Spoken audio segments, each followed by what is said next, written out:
But tonight we have Brad. Good evening, everybody. I'm Brad, and I'm an alcoholic. Back in December, I come up to see somebody tell their story that I hadn't heard before. And Tim asked me to pick a date. And I'm looking through the calendar, and it's kind of interesting. I'm looking through January, no dates. I look through February. As I'm looking through February, and I'm noticing no dates, my mind goes, wouldn't it be needed? March the 5th would be available. It's not, so it's March the 3rd. And I get back to the March the 5th because there's certain times of the year, a couple times of the year, where I look backwards. You know, my sobriety date, which is 7/16 of 81. I look backwards a couple weeks before that.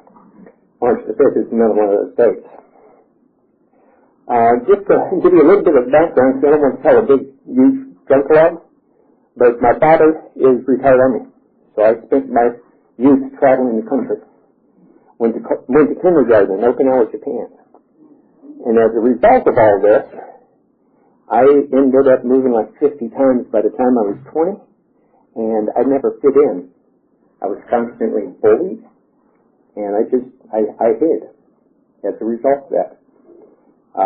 It was a very difficult time for me, especially with our country as well, because I don't want to get into a whole bunch of it, but we're going through the 60s, JFK's death, Martin Luther King's death, RFK's death, Kent State, all kinds of stuff. The word was just nasty. With my dad being an Army, I'm involved with all this, so it was really tough. And of course, when you're down to school and being called the son of a baby killer, it didn't make it easy on somebody.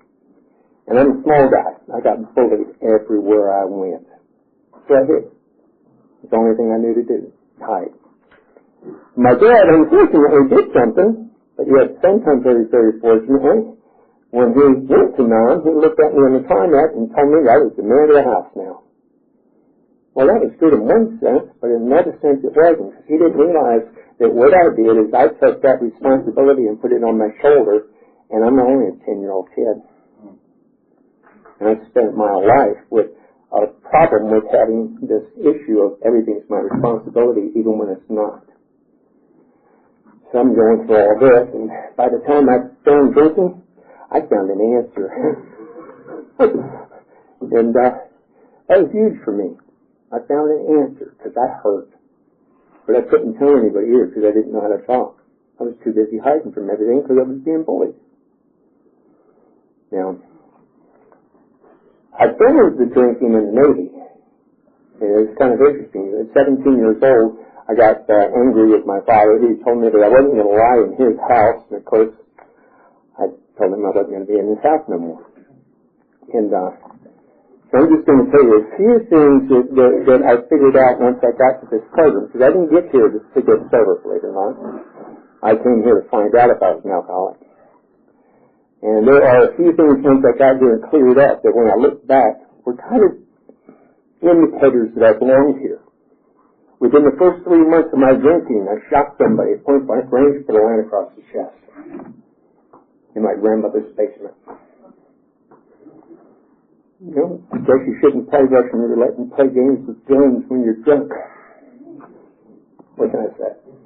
Wasn't very long after that I was a blackout drinker. I'm in Amsterdam, Maryland, on a North Atlantic cruise. I blacked out. I come to 4.5 months later in Boston, Massachusetts. I'm just partying, having a good time. Then it wasn't very long after that there was a chase around the state of Georgia. Seems that this guy was passing counterfeit money all around, and the Secret Service was looking for me. What the hell? I didn't take anything out of it. You know, I needed some money. I got some money. Needless to say, I was drinking. I didn't behave very well. I had a good time. No, I was partying. Being arrested by the Secret Service was not fun. But that's what happened. Then, I'm going to say about 2 weeks before I arrived in this program, I ended up in a position where I was a drug dealer. And my brother decided to buy some drugs and then pay for it with a check.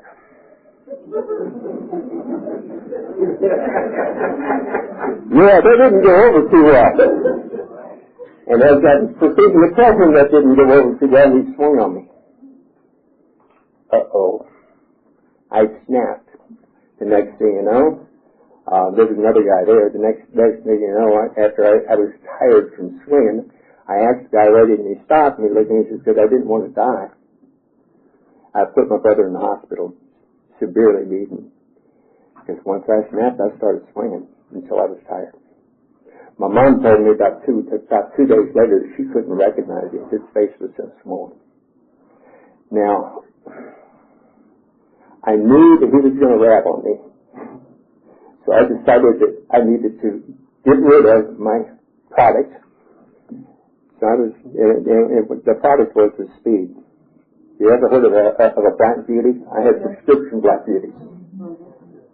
And about 200 of them.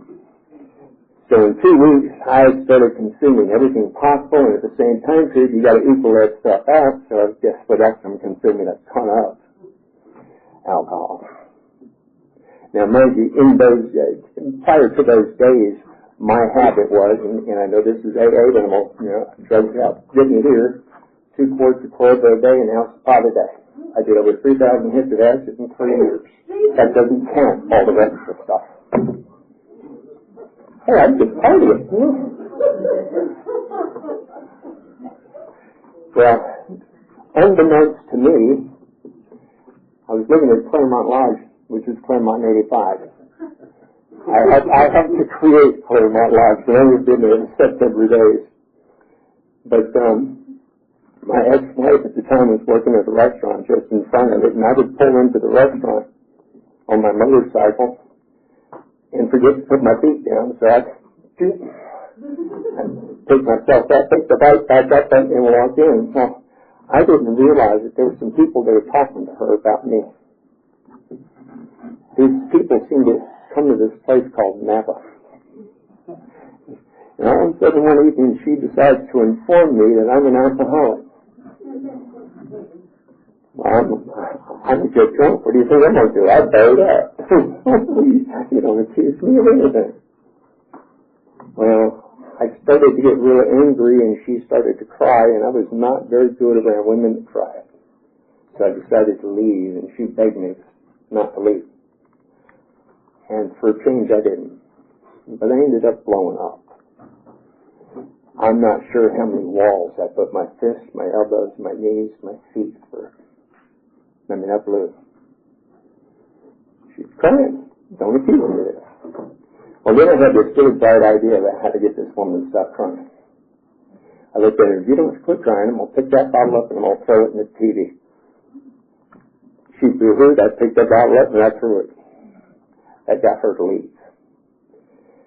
Now, I've heard in the saying there's nothing that you can do that somebody else hasn't done. I happen to have I can't be the only person that's ever done this. I'm the only one I've ever heard of it. After she left, the bottle didn't break. That was a good throw. I pulled the bottle out and I poured myself a drink straight up. And I started drinking it, pacing the floor. What's an alcoholic? Am I an alcoholic? What's an alcoholic? And I started drinking it. And I started doing this to the degree that thoughts became very obsessive. And it became an emergency. I had to find out, am I an alcoholic? So I did the only thing I needed to do with an emergency. I picked up the phone and I dialed 911 and asked.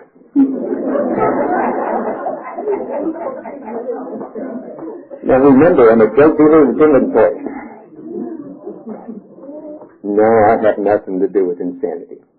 And they took my phone number and had United Way call me. And United Way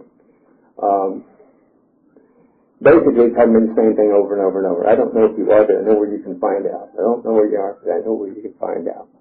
And this is where they said I could find out. And here's the importance of the March the 5th. That phone call was made exactly 44 years ago tomorrow. My very first meeting was right back there where Dusty is, 44 years ago, March the 5th. Now I got here to find out, am I an alcoholic? I have no clue. What is one? I'm 22 years old. I get here and there's just a bunch of old parts here. We go here. I qualify today.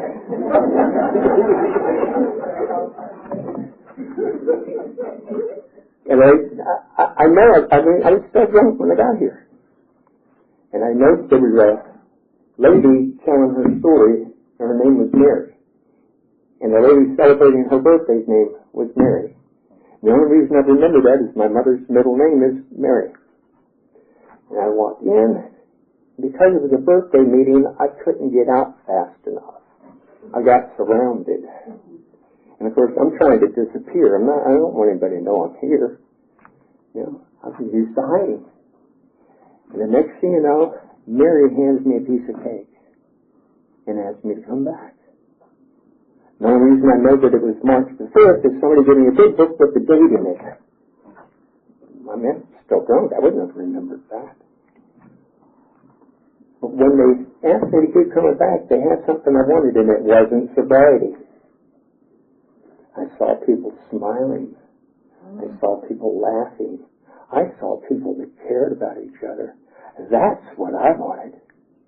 I hadn't had that in so long. I wanted that. So I kept coming back. No one did anything but coming back. Which means eventually I drank. Now, the funny thing is that there was a lady here by the name of Marion. And back in those days, on a Sunday night, they would close that curtain back there and have a small group. And this particular Sunday night, the topic was acceptance. And I got called on. And I stood up and said, I am going to accept it. Turned around and walked out. I have no clue to this day what I was talking about, or what I wasn't going to accept. I just knew and left. And Marion, unfortunately, because her Achilles tendons were severely damaged, she couldn't catch me. And the very next day, somebody did something that had been happening, but it just, I was here, so I stayed sober. Somebody threw me a joint, and next thing you know, boom. Then, at those days, you could not have Coors in Georgia. And this guy had a case of Coors in his truck. And I convinced him, said, listen, if I can cool it down a six-pack, can I have a six-pack? He said, we don't have any ice or anything else. I said, I know. But if we can have a six-pack, and I can get it cold, can we have some? Oh, yeah, sure, you can't do that. So I put it in small coolers, grabbed the CO2 fire extinguisher. We had cold Coors. Only an alcoholic would think of something like that. And I put off and running I was. Now, I was around here for 4.5 months. I got AA going through my head. Oh, I didn't like that. Now, I left work. I was going to come to a meeting. And I don't remember going in, but I remember standing outside the liquor store with a bottle. Heck with the meeting, I'm going to get drunk. I'm going to waste the bottle. I did that for 3 days. And at the end of those 3 days, I knew that I was an alcoholic. I didn't have to question it. Then it was a matter of, did I want help? Well, I've lived in empty dumpsters before. I've had my food thrown on me from Kentucky Fried Chicken when they were done at night. I didn't want to go back to that. I knew what a living death was. I've listened to it enough in these rooms that I decided I needed help. So I picked up the phone, and I say picked up the phone. I grabbed some change and went to a payphone and dialed this guy that I had been calling my sponsor. I'd never used him as one, but I called him as one. His name was Jason, the lowest bottom drunk I've ever heard. And asked him for some help, and it was a Thursday. And he said, well, can you go without drinking to get to the men's group that night? Which the men's group here, which in those days was a really tough group. I mean, there was 2 DeKalb County judges in that meeting. I told him I don't think he understood. I wanted a drink right then and there. I'm telling this guy that used to He used to sleep in the creek out here. He was bad. People gave up on him and telling this guy that he didn't understand. Then he finally got it. He said, well, can you go a minute without drinking? Well, I'm good. I checked my watched the watch for an entire minute. I said, okay, I did that. Then what? He said, well, can you do another minute? Oh, shoot, I'm really sharp. So I got my watch going. I watched the same thing. Yeah, I can do that. Now what? Sometimes quickly, sometimes slowly. It took me going, at that time period, which was around 11 o'clock in the morning, I went 1 to 5 minutes at a time until I got to that meeting to stay sober. Now, it took a long time for me to understand that is somebody who was willing to go to whatever and do whatever it took. When I get to this meeting, I'll never forget it. God, I remember Bob Logan was sitting right over here. And he always read the book before the meeting. I go to him and say, Bob, I slipped. In those days, relapse was a rehab word. We slipped as drunks. He finished reading his paragraph, looked at me and said, you jumped and went right back. And ignored me. What the hell is this? Well, the very next day, and I got through the meeting, picked up a shift. The very next morning, I quit the job. I decided I didn't want to have anything thrown at me anymore for fear that I wouldn't be able to say no. And there used to be, typically, if you'll see me in meetings, typically I'm sitting right there in that corner. And the reason for it, there was a man there by the name of Dow, and Dow knew Bill and Bob. And Dow spoke most of the time we listened. And I went up to Dow before the 11 o'clock meeting and looked at Dow and said, Dow, I slipped. And Dow looked at me and said, slipped is between shit and syphilis in the dictionary and a woman's undergarment, you jumped.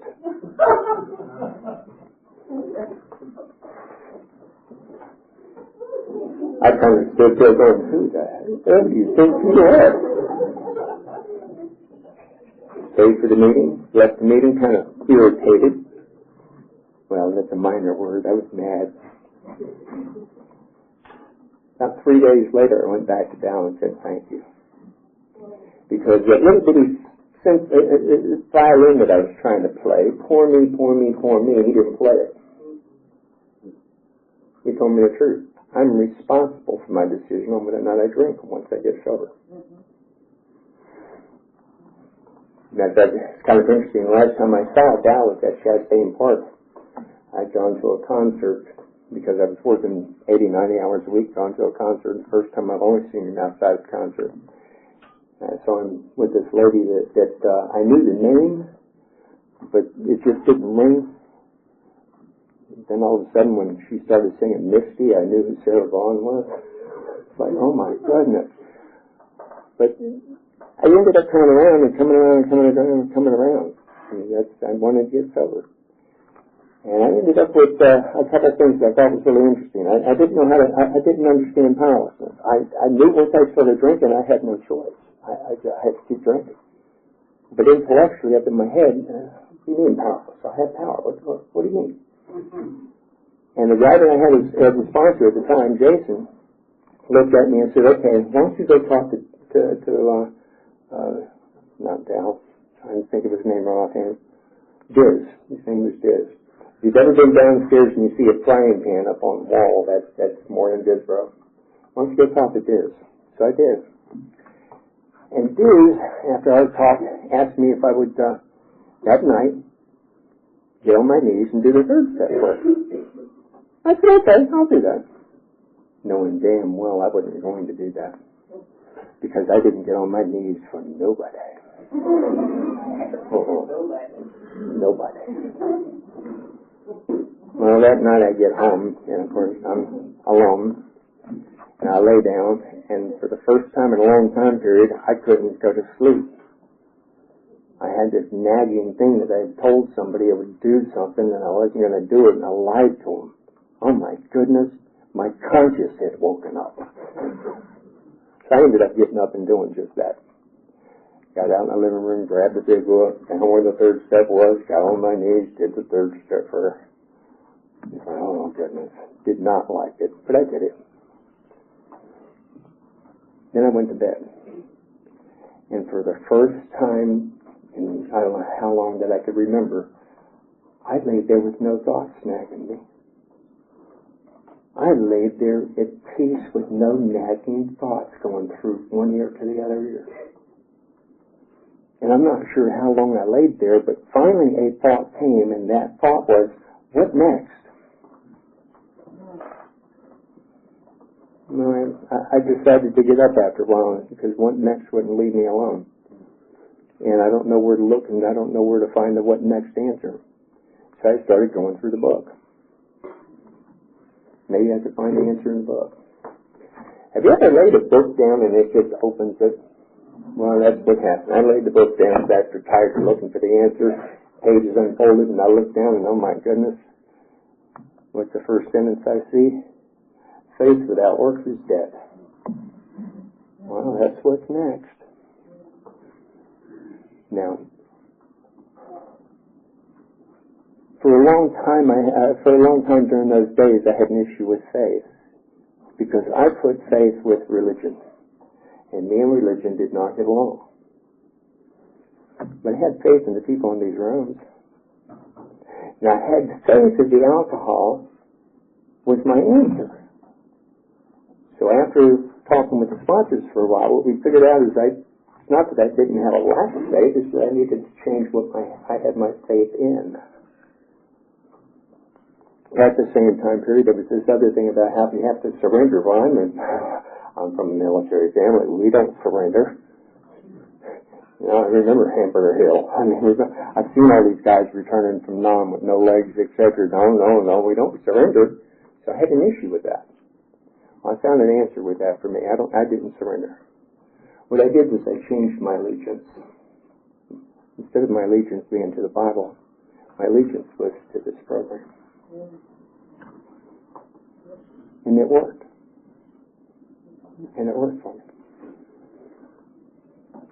Then I ended up, after a while, asking a guy if I could have asking my sponsor if I could have two sponsors, because Jason was a very good 1-2-3 sponsor. He knew 1-2-3. But I had all this junk inside here that I needed to try to figure out what was going on. And I went through this guy, and his name was Bill. So I asked this guy, had 9 months sober, his name was Bill Owen, if he would be my sponsor. And Bill said, yeah, he would. And I had two sponsors, as long as I didn't work one against the other. And that's the big thing. I can't work one against the other. I had Jason to keep me 1-2-3 simple. And I had Bill to help me get inside this gut of mine. Start getting out these feelings and what it meant. Now, I was not one of these who wanted to postpone things. So, I mean, I got into the 4th or 5th step fairly quick because I wanted to get fixed. I was so broken, I wanted to get fixed. So I jumped in. Now, I was such a blackout drinker that it wasn't that tough for me. I didn't remember a lot of it. Bits and pieces, and that's about it. Well, once I did my 5th step with Bill, there was that one thing that I wasn't going to tell him. I had that one deep down secret that I wasn't going to tell anybody. Nobody's going to know it. And then somewhere in the process of that 5th step, I let it out. And when I did that, there was a freedom that came about that was unlike anything I'd experienced. And Bill just looked at me and goes, yeah, understand, I've heard of that before. Huh? Yeah, I've heard about it before. It's okay. How do we get through it? Okay. Well, I didn't get judged. That made a world of difference to me. A world of difference. Well, after that, in 4, 6, and 7, very short in the book. Very major part of my life today, but very short in the book. Then 8, 9. Now, the 8th step was really interesting for me, because remember with the black step, with all the blackouts, I couldn't remember very many. The 9th step, I did the 9 step a little differently than I had heard a lot of people do it at that time period. I had said I'm sorry so much that I refused to use the words I'm sorry. I used the words I was wrong. That was not an easy thing to do. To look at somebody and go, I was wrong. Ooh. But the result of it was phenomenal. Absolutely phenomenal. Well, after that, then, of course, we did another thing. Now, of course, I've got a couple of years sober by this time. Now what? Because here's the interesting thing about this. The worst mistakes I've made in my life have been sober. I was 22 when I got here. I was a kid. I didn't know how to live. I had to learn how to live. How did I learn? By making mistakes. You know, one of the things that I like to say that I don't hear too many people saying is, you know, there's this old joke, how do you become an old-timer? You don't drink and you don't die. Well, there's another piece to it. That you learn how to live with the wreckage of your sobriety. Because I've made some big, big mistakes. Now, I've also had some really good things happen. I mean, I remember I helped create the City of North Carolina's computer department, my first computer job. And I worked really tough to get that, worked really hard to get that, and then found out that I was not the kind of person that wanted to have the newspaper and the TV station's microphones in my face. So I got out of that quick. That was not where I wanted to belong. And I understood a few things about politics being involved with that, and not for me. So I left. Then I started getting with other jobs and started traveling the country. And that was, you know, nothing like being by yourself in the middle of Montana, 30 degrees below zero, in a town that's got 1,000 people, and there's no AA meeting. And there's no cell phones. They didn't exist.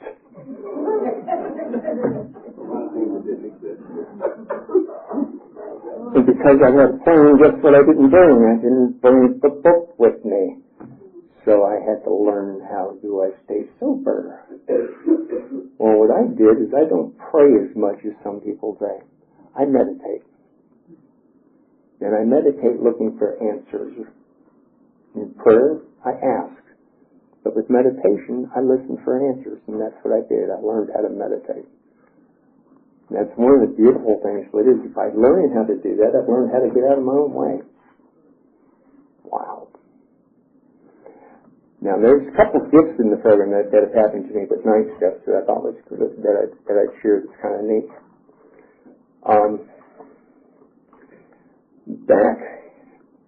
I've been married 3 times, but back in my second marriage, who happened to be in the program, I used to go to the Atlanta Roundup. And on our 5th wedding anniversary, I see my first wife at the Roundup. Oops. And after the meeting, and we're at the coffee area outside in the hallway, the wife looks at me and says, why don't you go and see if you can't make amends? Because she knew that I had not had the opportunity to make amends. So here it is. I've got a wife that's offering me on our 5th wedding anniversary as my wedding gift to do amends with my first wife. Say what? Now, I understand. I walk up to her when she's pouring a cup of coffee and say, can I have a minute of your time? And her response was, a minute.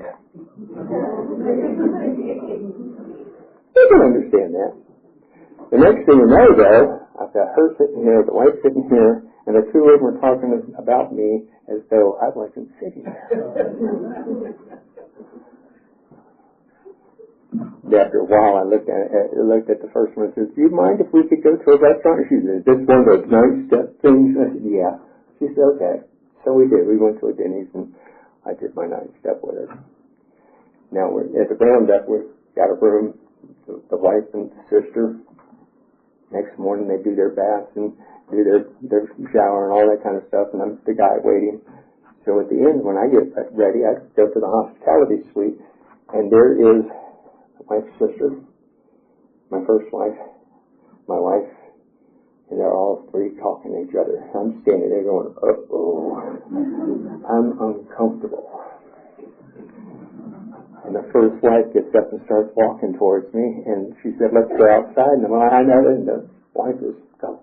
So I went outside. And when I get out there and we sit down, she looked at me and says, I've been up all night, I haven't slept. You're an asshole.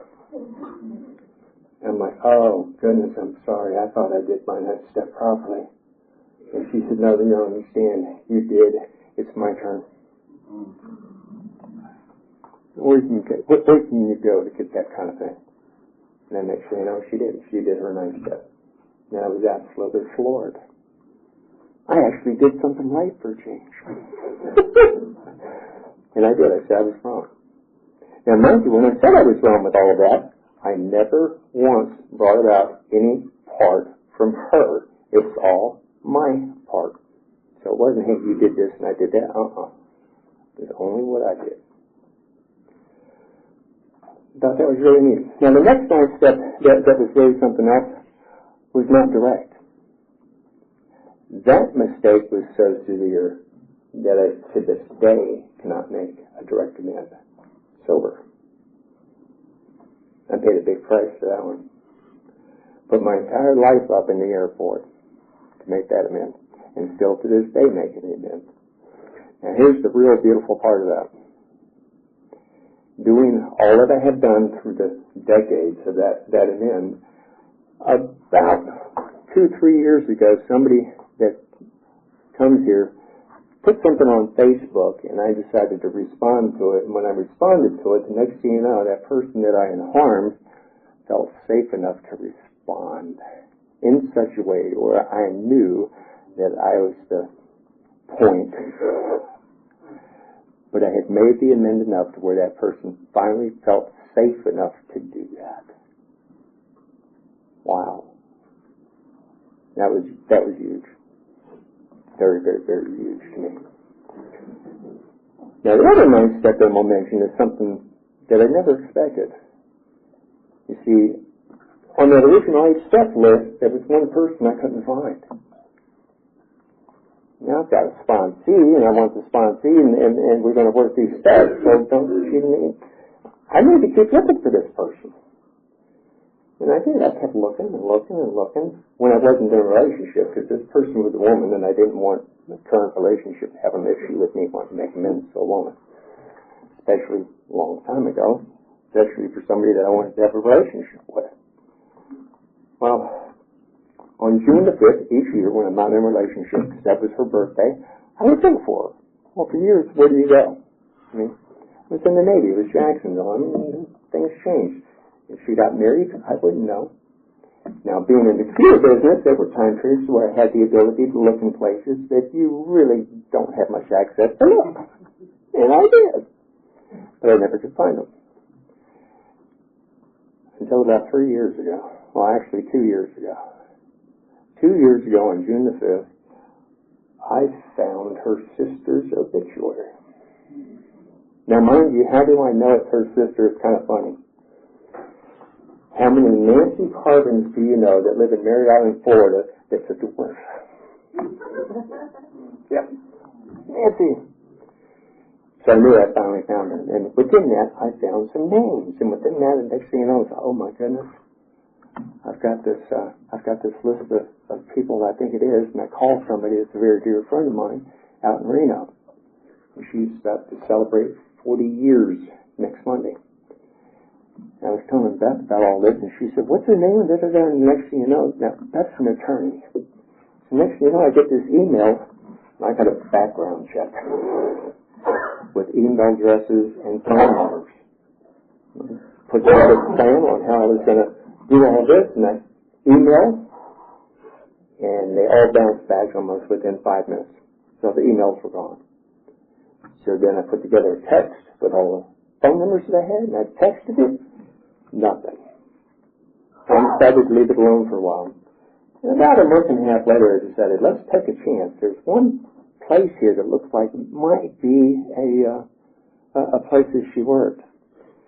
So I called the phone number. Somebody answered the phone. I was telling this guy, I've been looking for her for 40 years.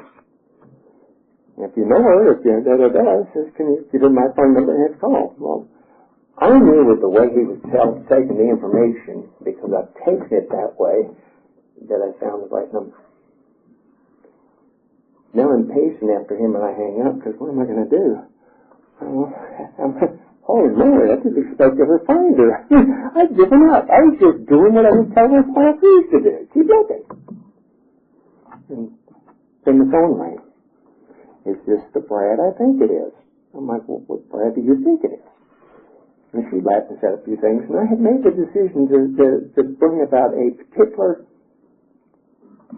event to where only her and I would know, so she would know that it truly was me. So I said, remember that birthday party where I was sitting next to your stepdad, you were sitting next to your mom, and at the end of the luncheon, your dad looked at you and said, listen, for the final gift, I would like for you to move that plant from the front to the back because we both know what that plant is. She said, Dad!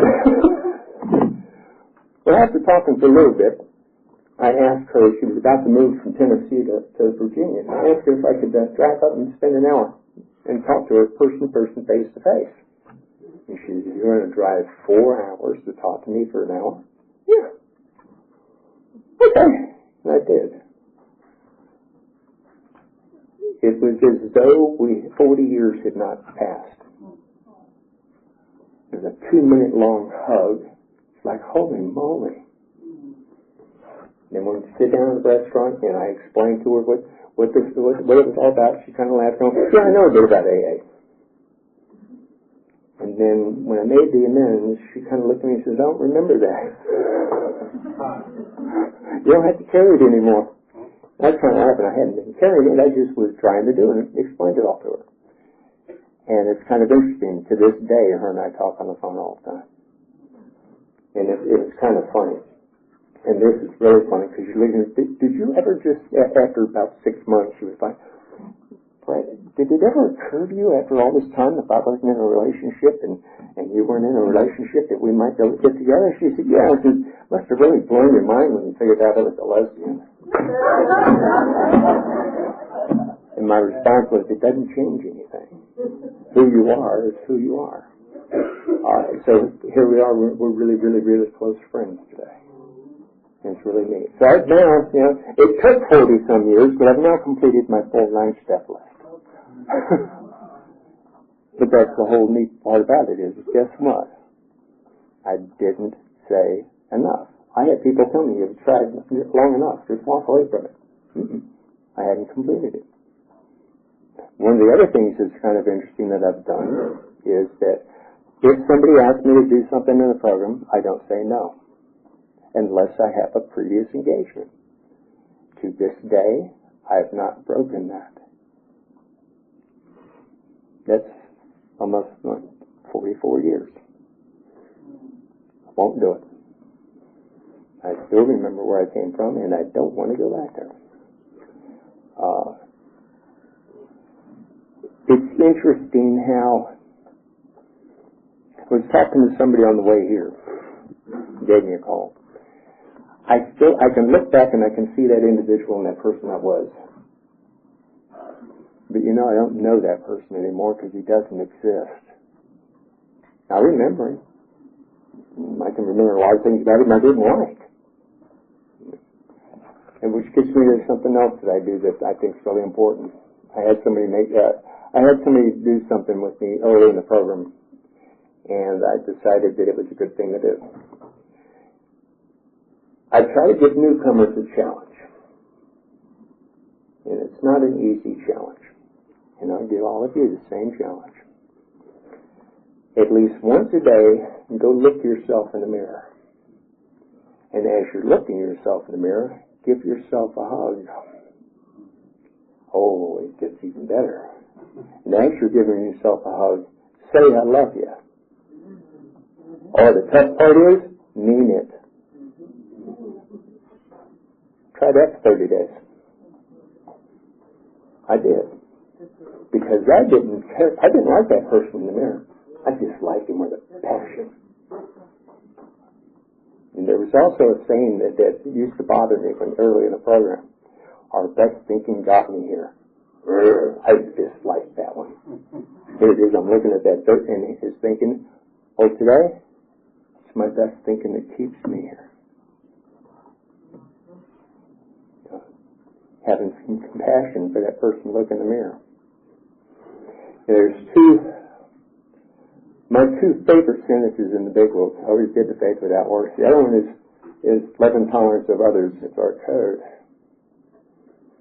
That particular sentence changed my life when I realized I'm one of the others. How do I want to be treated? I want to be treated the same way I treat you. Ooh. It goes both ways. So I've got to walk that walk. I've got to treat you the way I want to be treated.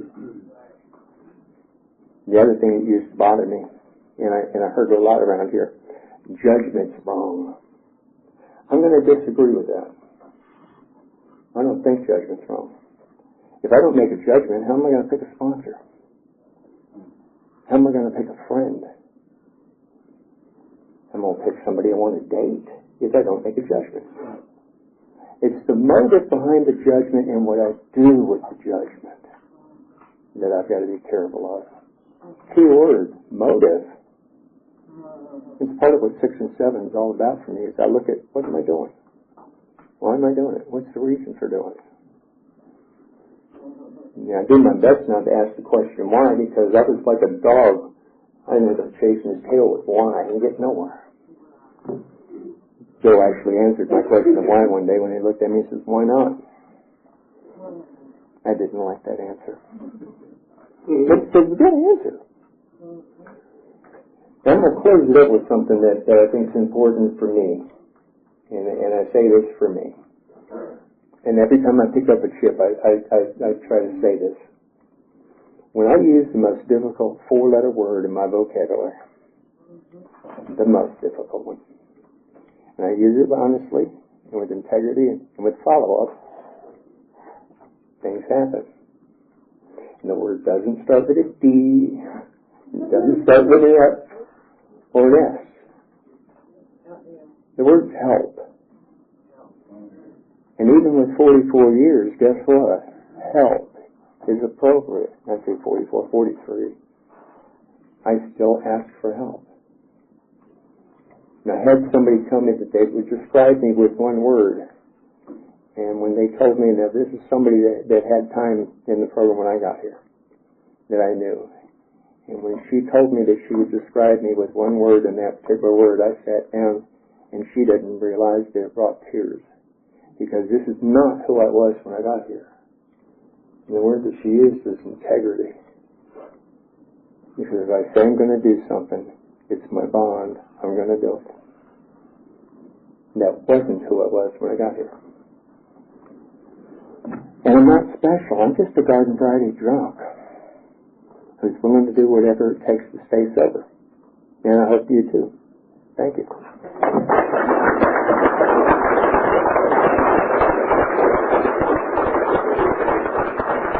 40 years tournament really puts in the sometimes scary part. Thank you, Brad.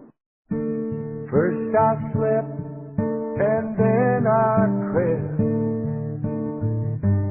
to a hope-filled dream. You rescued me and finally waking there I see. I look into love's window for a soul that's meant for me. Takes me where the promises are real.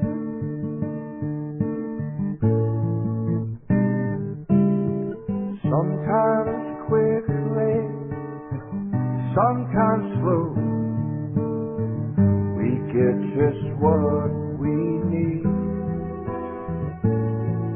On a broad highway, stride for stride, we walk eternally. Look into love's window for a heart